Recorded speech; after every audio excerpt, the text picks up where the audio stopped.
Bonjour, dans ce premier tutoriel, nous allons vous montrer les différentes possibilités de Sansonnet.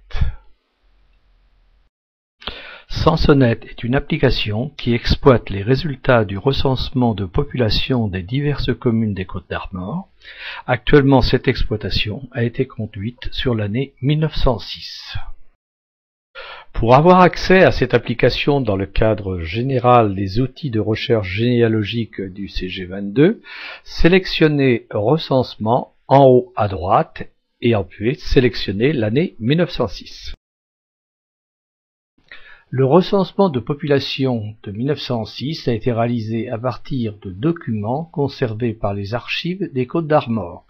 Il concerne 596 346 individus répartis sur 389 communes. On peut faire les recherches pour tout le département ou au niveau des arrondissements ou au niveau des communes. Commençons par voir ce que peut donner cette application au niveau des 389 communes des Côtes-d'Armor. Lorsqu'une commune est sélectionnée, une carte postale de la commune gracieusement mise à notre disposition par les archives départementales est affichée. En dessous, vous avez la liste des commandes possibles que nous allons passer en revue. À côté, vous avez une grille de contraintes pour conditionner vos recherches. Une première commande concerne la recherche d'un individu suivant contrainte. Nous n'avons pris comme contrainte que le patronyme Piquet. Nous obtenons 45 pages de Piquet présents dans la commune en 1906. Pour sélectionner l'un d'entre eux, cliquons sur une information de la ligne colorée en marron. Ce principe d'ailleurs sera général dans cette application. Toute information colorée en marron fournit un lien vers un détail de cette information.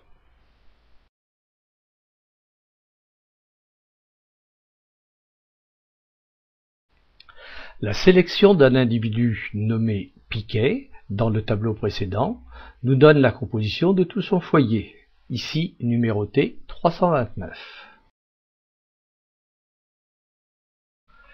Une autre commande permet d'étudier la répartition des populations par tranche d'âge dans la commune d'Ivignac en 1906. Il est aussi possible d'étudier la répartition des habitants de Ivignac par quartier ou pour une petite commune par lieu-dit. On peut aussi étudier la répartition des natifs de Ivignac-la-Tour qui habitent dans une autre commune des Côtes-d'Armor en 1906. Sur cette carte, on peut visualiser les communes de résidence en 1906 des natifs de Ivignac-la-Tour. À l'inverse, on peut étudier la répartition des résidents non natifs de Ivignac, mais qui habitent à Ivignac en 1906. En ce qui concerne les personnes qui viennent des Côtes-d'Armor, cette carte nous permet de visualiser leur commune de naissance. On peut connaître les statistiques sur la population d'Ivignac en 1906, ceux qui y résidaient mais qui n'y résident plus, ceux qui y résidaient mais qui y sont toujours, ceux qui n'y résidaient pas et qui viennent résider maintenant en 1906 à Ivignac-la-Tour.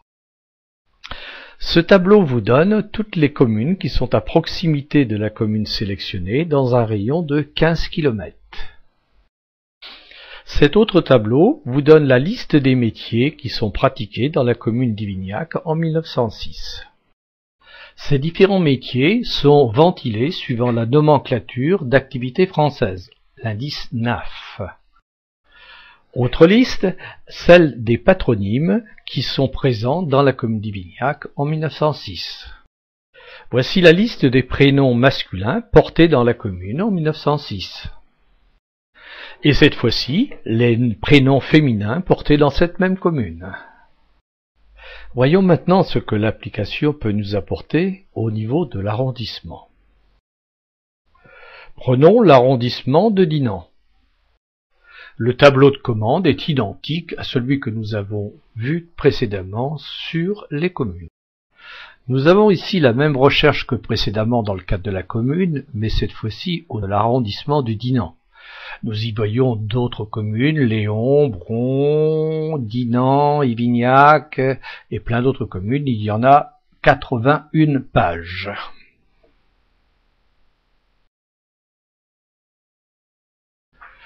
Ici, la répartition des populations par tranche d'âge dans l'arrondissement de Dinan.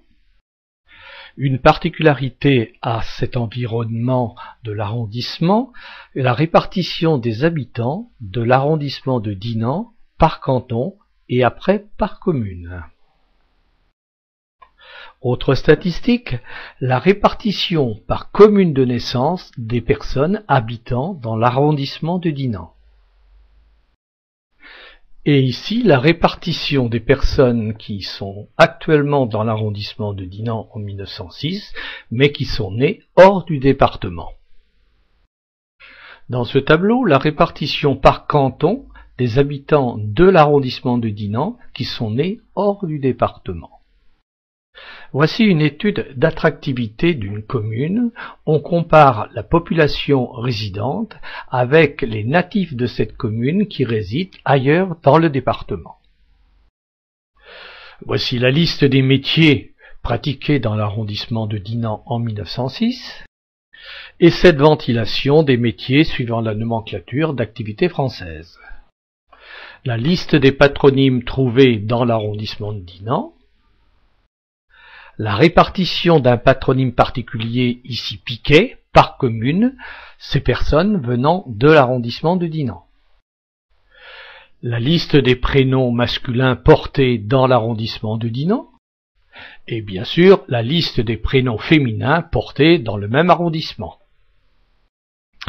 Une carte qui montre les communes de résidence des personnes qui pratiquent un métier en 1906 dans les Côtes-du-Nord. Cette carte nous montre les communes de résidence des personnes portant le même nom dans les Côtes-du-Nord en 1906. Ici, les Piquets. On voit que ce nom est vraiment très circonscrit à la région d'Ivignac. Un même type de répartition, mais cette fois-ci pour un prénom déterminé, Joseph. Une carte montrant les départements d'origine des personnes résidentes en 1906 dans les Côtes-du-Nord. À l'inverse, une carte des communes de résidence des personnes d'origine de départements extérieurs aux Côtes-du-Nord. Il s'agit d'une carte qui affiche le rapport résident sur natif dans une commune. Quand c'est une couleur qui vire vers le bleu, la commune se dépeuple. Quand c'est une couleur qui vire vers le rouge, la commune est en pleine expansion avec apport de population extérieure.